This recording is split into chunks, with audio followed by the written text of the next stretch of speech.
Tier 1, Chapter 15. Was I right? Do you have so many questions? I hope you do. And you're going to have more after this chapter. Chapter 15. Consciousness dawns the next morning, and I roll over to Eric's side of the bed. Finding it empty the night before comes crashing into my mind. My schedule follows. I have to go to Washington Park today and plan tonight's dinner with Nick. Based on the dim light barely creeping in through the window, I am positive that it's early. My alarm isn't close to going off yet. Having no faith that I will fall back asleep, I leave the bed to practice yoga before I have to wake the boys. I need to clear my head.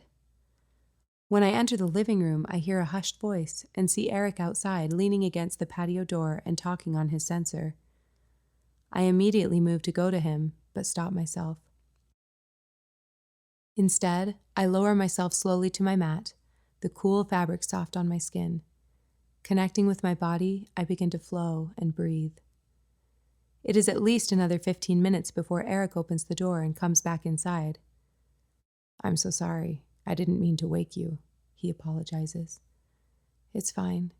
Is everything okay?" I ask, standing from a warrior pose. "Yes, that was someone from regional headquarters. They needed some information on how to proceed with an issue we are having with one of the pairs we met with." "At 5:30 in the morning?" "It's 6:30 there," he smiles. "Eric, I'm really sorry I was pressing for information last night. I don't know anything about how this process is going. I was curious." "It's fine. I was tired and a lot of the information is classified." He still seems cold to me, distant. I can't place it, and I feel a slow panic rumbling deep in my chest. We are having a normal conversation, but it feels like we are strangers. Is it me? Am I being dramatic? Trying to avoid starting another misunderstanding, I walk over to him and give him a hug. And now I am positive it's not all in my head. This embrace is a sad excuse for comfort. "Well, I'm glad you're back," I say curtly, turning on my heel. He moves to the kitchen and starts busying himself with breakfast. "What do we have going on today? Do the kids have conditioning?" "Yep. We need to get them off at 9 this morning. They are done at 2, so I thought we could all go for a hike or something before Nick comes over for dinner." Eric stiffens. "I forgot that was tonight." "Is that okay? Do I need to reschedule?" He cracks an egg and sighs. "No, it's fine. I need to stop over at the lab at some point. Maybe I'll go with the boys at 9. Are they just at their usual spot today? It's not much further to the lab from there." "That would work. How long will you be?" "I am planning to pick up our groceries. I assume our amounts will be slightly smaller this week since you will be heading out again." "When? I don't think you told me what day." "I'll be leaving again on Thursday, actually." "Thursday? But that's in 2 days. I thought we would at least have you for the weekend." "Me too. I'll get back Monday night, possibly afternoon, depending on how the weekend goes." I am quiet. Was it only a week ago that I was feeling so stable, so safe?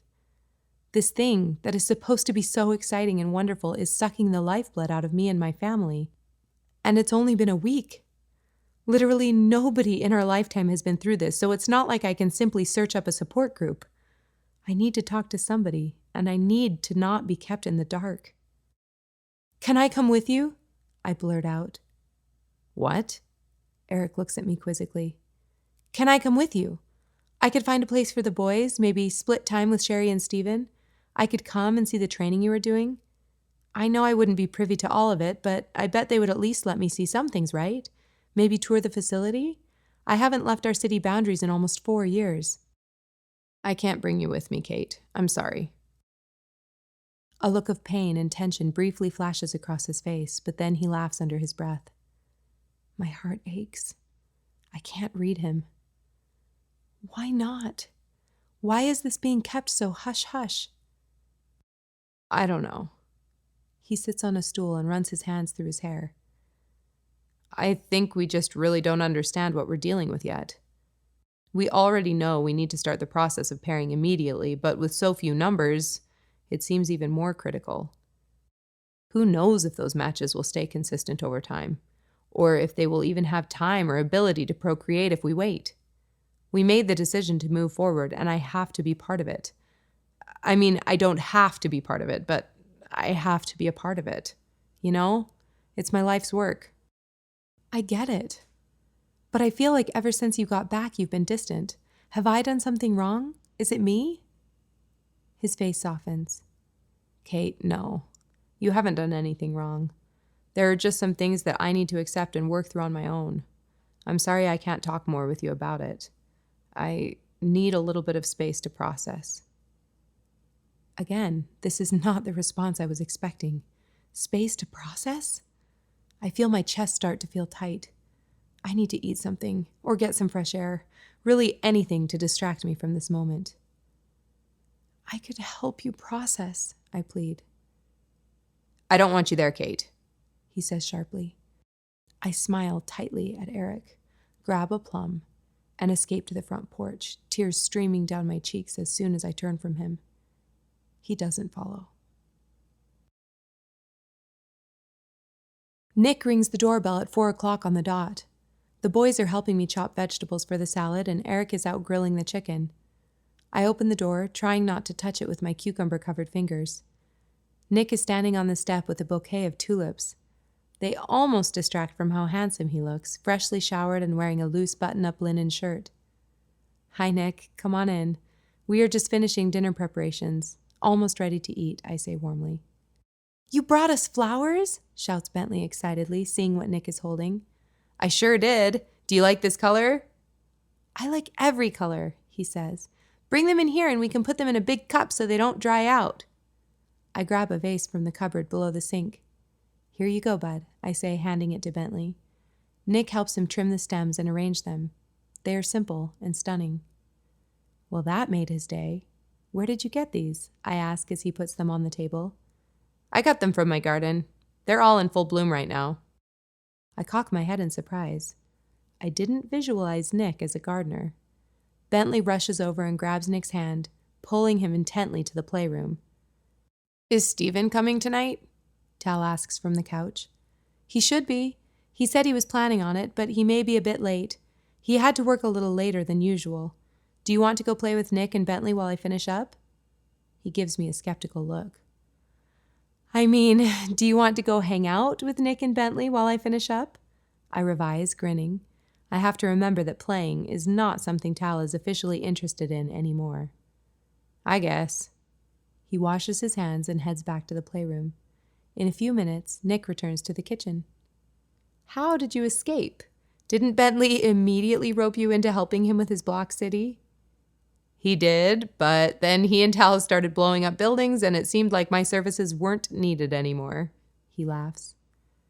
Is it weird for you just being thrown into a family like this? I pause mid-chop. And how is it possible that you and Bentley are a match anyway? From what it sounded like the other night, it didn't seem like anyone would be similar enough to you to qualify for something like this. When he doesn't answer right away, I ask, why did you even want to become a mentor? You have been fast-tracked and have the whole world ahead of you. Okay, that's a lot of questions, he says, cutting me off as he sits on a stool. I'll try to answer them all, but let me know if I miss something. Sorry, I say. No, it's okay. We didn't really get a chance to discuss anything the other day. Do you want to wait and discuss with Eric here too? I look longingly toward the patio. I do want to have Eric involved in the conversation. I really, really do. It's okay. I'll fill him in later, I say, hopeful that it isn't a lie. First, yes, this is incredibly strange to suddenly be a part of a family. I am an only child, so I don't know what it's like to be around kids. I feel like I'm intruding, but it's also really interesting and fun for me to see what having a family is like, he says, pausing. Bentley and I are not actually 90% matched, he admits. I exhale loudly, and he holds up his hands defensively. We are pretty darn close, though. I wanted to mentor because I was sick of only focusing on myself. When I officially accepted my place in Tier 1 as an adult 2 years ago, I took that oath seriously. I want to give back, to serve my fellow human beings, and I want to make society a better place. I will continue to strive for that in every aspect of my life, but this is the only option available to me now. Yes, I am a health consultant, but it doesn't allow me to actually dig deep and be a part of my patients' lives. That, along with personal things I've been going through, is why I asked to be a mentor. I felt like something was missing for me. Bentley was the closest option, and the committee approved it. I'm really grateful to be here, Kate. I hope it's helpful for you too. I know Eric is busy with all of his research, and you must be feeling a bit overwhelmed. How do you know about Eric's research? Nick pauses.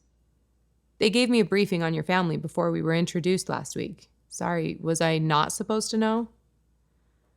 No, I'm just surprised that they told you when it's still so new. I finish with the salad and mix it all together in the bowl.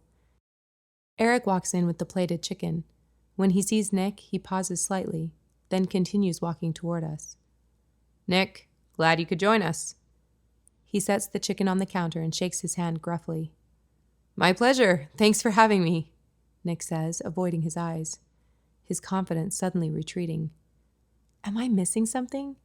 Eric has only met Nick once, and it seemed to go fine. I don't understand men. At dinner, everything is delicious, and the boys do most of the talking, which is helpful because I don't really feel up to making conversation. Thankfully, Nick heads out shortly after we finish cleaning up, and I jump at the opportunity to put the boys to bed. Exhausted, they nearly fall asleep before I finish reading our story. I know I should attempt a discussion with Eric, but instead, I lie on their floor, watching their eyes flutter closed, listening to their breathing.